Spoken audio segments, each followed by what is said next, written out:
मीर हसन में खुशामदीद। जदीद एआई के अंदाज में इस्लामी मालूमात। तो चलिए आज एक ऐसी क्लासिकी कहानी की बात करते हैं जो सुनने में तो बहुत सादा लगती है, लेकिन असल में ये ताकत और एक खराब सिस्टम पर बहुत गहरा तंज है।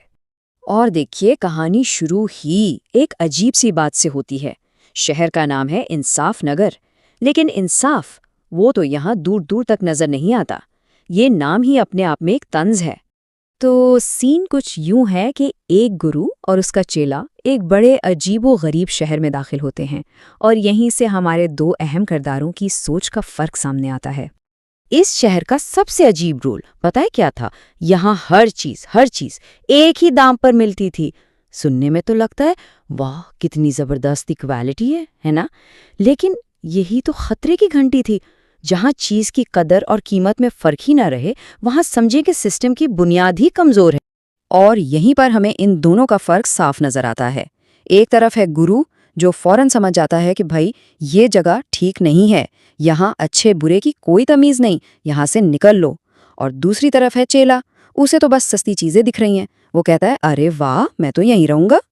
तो बस चीला वहीं रुक जाता है, और यहीं से शुरू होता है कहानी का असल और सबसे अजीब हिस्सा। एक ऐसा कोर्ट केस जो किसी की भी अकल को घुमाकर रख दे। जरा सोचिए, कोर्ट में केस कौन लाया है? एक चोर। और शिकायत क्या है कि भाई हम चोरी कर रहे थे, मेरे साथी पे दीवार गिर गई, वो मर गया, मुझे इंसाफ चाहिए। मतलब लॉजिक की तो बिल्कुल छुट्टी है यहाँ। और यहाँ से शुरू होता है द ब्लेम गेम, एक ऐसा सिलसिला जो खत्म होने का नाम ही नहीं लेता। चोर ने इल्जाम लगाया घर के मालिक पर, मालिक ने पकड़ा दीवार बनाने वाले को, दीवार वाले ने गारा बनाने वाले को, और उसने बेचारे पानी वाले को। मतलब हर कोई अपनी गलती दूसरे पर डाल रहा है। और ये सिलसिला और भी अजीब होता जाता है। पानी वाला कहता है मेरी गलती नहीं, हाथी ने मुझे डरा दिया। हाथी वाला कहता है गलती उस औरत की है जिसकी पायल बज रही थी, और वो औरत वो गलती डाल देती है सुनार पर कि उसने पायल इतनी भारी क्यों बनाई। मतलब बात कहाँ से शुरू हुई थी और कहाँ पहुंच गई। तो इतनी लंबी और बिल्कुल बेमतलब तहकीक के बाद कोर्ट फैसला सुनाती है, और असली मुजरिम कौन है? सुनार। और सजा सीधा फांसी। लेकिन कहानी यहाँ खत्म नहीं हुई। असल ट्विस्ट तो अब आना है। यहाँ फोकस मुजरिम से हटकर बस सजा देने पर आ जाता है। तो सुनार को मुजरिम ठहरा दिया, इंसाफ हो गया, केस क्लोज्ड? नहीं, बिल्कुल नहीं। असल मसला तो अब शुरू हुआ।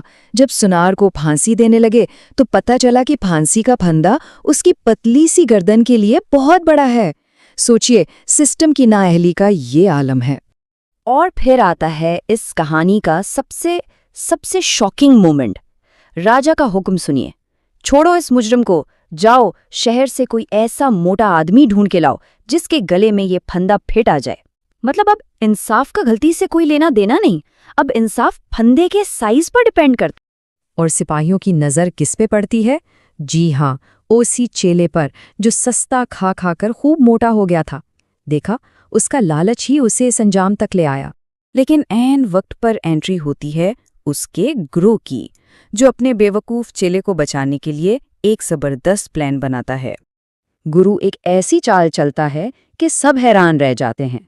वो कहता है ये तो बहुत मुबारक घड़ी है, इस वक्त जिसे फांसी होगी वो सीधा जन्नत जाएगा। क्या जबरदस्त आइडिया था। राजा की बेवकूफ़ी और लालच को उसी के खिलाफ इस्तेमाल किया।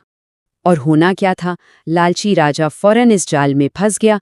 उसने फांसी रुकवा दी, और फिर उसने अपना आखिरी और सबसे अहम हुक्म दिया, अगर इस फांसी से जन्नत मिलती है तो फिर चेले को नहीं, मुझे फांसी दो। उसकी अपनी बेवकूफ़ी ने ही उसे ख़त्म कर दिया।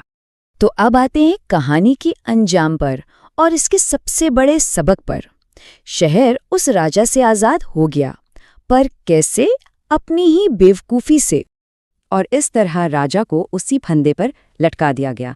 और सितम ज़रीफ़ी देखिए, उस खराब सिस्टम ने खुद ही अपने आप को ठीक कर लिया और शहर को उससे निजात मिल गई।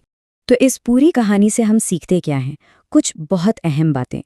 पहली ये कि ऐसे सिस्टम्स अक्सर अंधे होते हैं, उन्हें अपनी खराबी नज़र ही नहीं आती। दूसरी कि बेवकूफ़ लीडर्स को उनके लालच से ही पकड़ा जा सकता है। तीसरी कि अक्लमंदी से ख़राब सिस्टम को उसी के खिलाफ इस्तेमाल किया जा सकता है। और आखिरी और शायद सबसे ज़रूरी बात कि जो चीज़ ऊपर से बराबरी लगती है, ज़रूरी नहीं कि वो अंदर से भी इंसाफ पर मबनी हो। और आखिर में ये कहानी हमें एक सवाल के साथ छोड़ जाती है कि एक ऐसे बेवकूफ़ाना सिस्टम में ज़्यादा बड़ा बेवकूफ़ कौन है, वो जिसने ये जाल बिछाया या वो जो खुद ही उसमें आ फंसा।